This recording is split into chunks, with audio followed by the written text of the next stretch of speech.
the truth.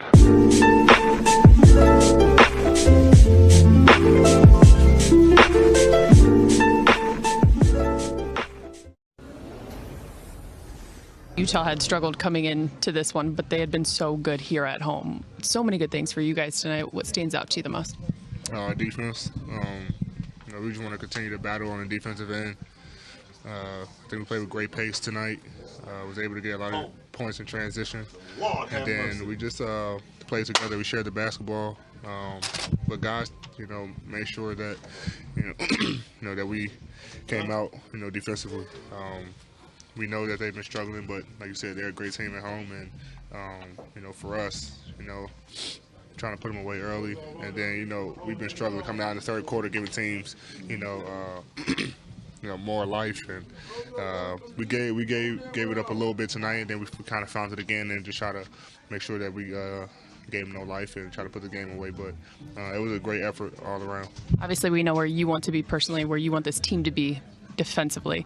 It's easy for us to sit out here and be so impressed with what you do on that end of the floor, but after a night like tonight, how do you assess the defensive end for yourself?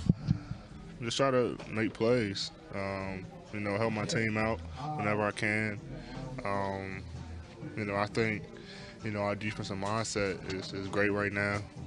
Even at the end of the game when, Kuz could have gave up the layup, he hustled down and gets a block shot. So those things are contagious, and I just try to lead it every time I'm on the floor and hope guys follow, and, guys are doing it. So anytime we can come out defensively, we've been great, and, I just try to set the tone. One defense.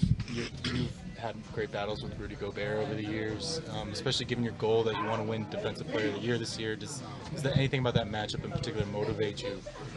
Go out there and play basketball.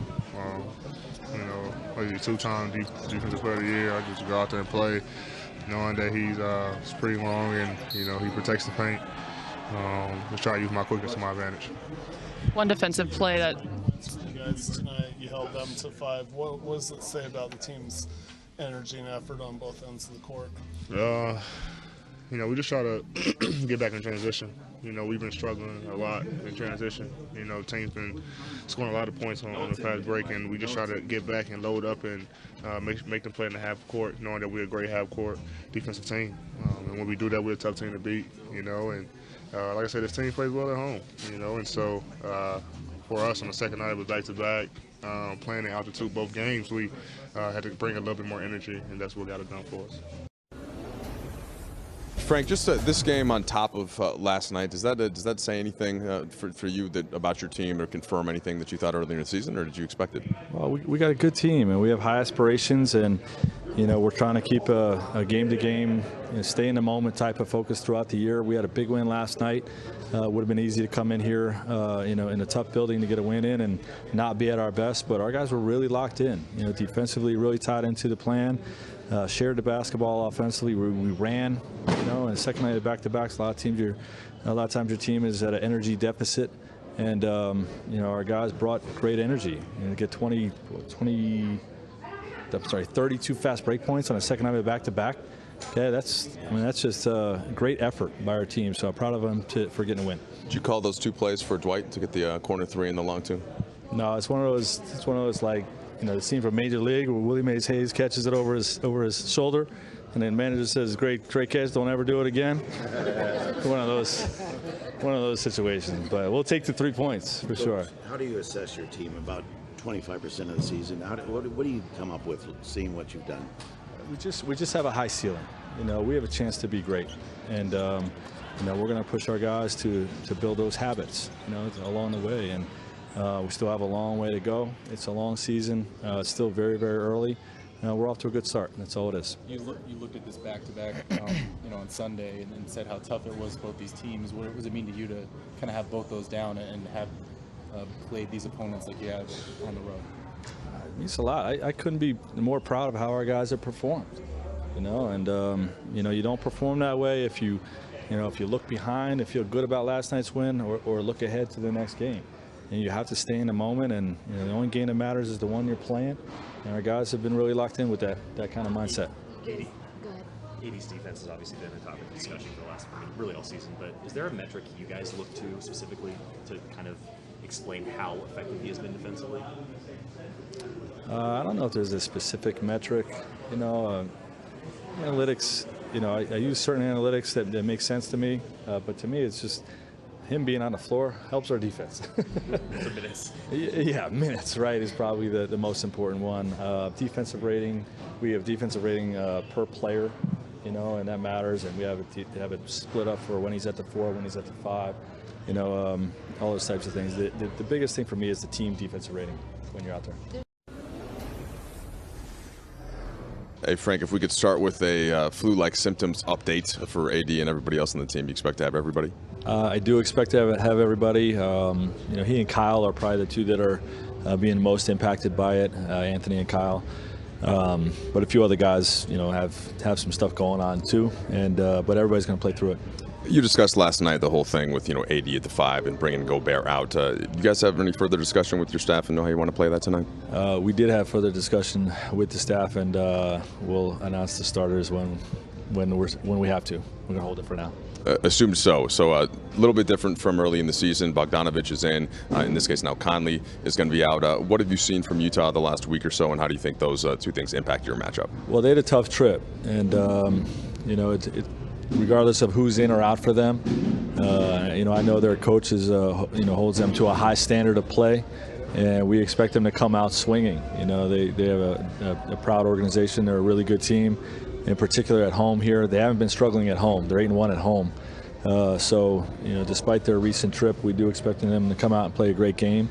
They are a little different with Conley out. Mitchell will probably do a lot more ball handling. Ingles, who's been struggling a little bit, will probably get the ball in his hands a little bit more. And they're going to have plenty of firepower to beat us if we're not at our best. Right. If you have guys who aren't at 100%, sickness-wise, do you watch them to see if they're getting winded and try to pull them, maybe give them shorter stints than you normally would? We keep an eye on that, in particular the guys that are under the weather, for sure. Frank, what has allowed you to be so good defensively? We have defensive talent, and we have defensive intelligence, and we have defensive leadership.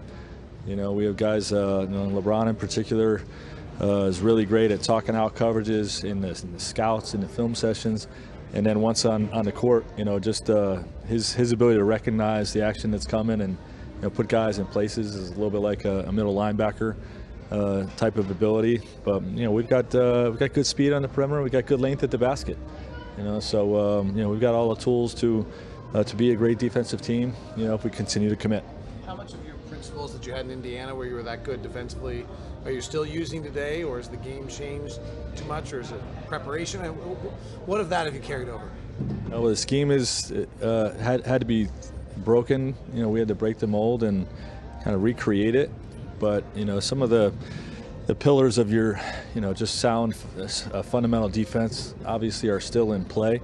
But the rules have changed with the style of play having changed so drastically in the last 5 years or so. You got to do things differently on the defensive end with regard to switching and how to keep your length at the basket and whatnot. And so I guess a little bit of both, a blend. Frank, last night Danny went out of his way to praise the job Contavious has done since Avery went down. When that happened and you gave him that job, what was your challenge to him? What was your message to him, and how do you think he's responded to that? Well, I think he earned the job more than me giving it to him, and we were talking about last night. I don't know if I've seen him play as well as he's playing right now. I know he had some good years in Detroit, but it's really not about his offense. He's going out and bringing great energy and defensive proficiency, on that end of the floor, and has really allowed us to continue to win basketball games with Avery out. And I'm really happy for him. He was getting some criticism early in the season, and he's responded in a big time way and has been a vital part of our recent winning. It's a little bit for you. You're gonna have to make that decision, but do you feel like KCP has played well enough where when Avery is healthy, you might have to think about KCP continuing to start? Probably move Anthony or LeBron to the bench. Keep Avery and Contavious in there together. No, it's something we we'll cross that bridge when we get to it. But Avery's just a different level of guy, from a standpoint of being a tone setter. But we're gonna need all those guys. How would you say just KCP and Danny would match up with Mitchell, and just if there's a preference there, if they do different things, or given what his skill set is? Yeah, well, we'll start Kenny on him, but Danny can do a good job on him as well. Alex will do a good job on him. Our guys off the bench. It's going to have to be a team effort, and a lot of it is involved in chasing, in regard to chasing them inside the three, and making him make plays in the mid-range or attacking our bigs, our length at the basket, and so it's really not only going to be on the guy that's matched up with him, but what our bigs do inside as well.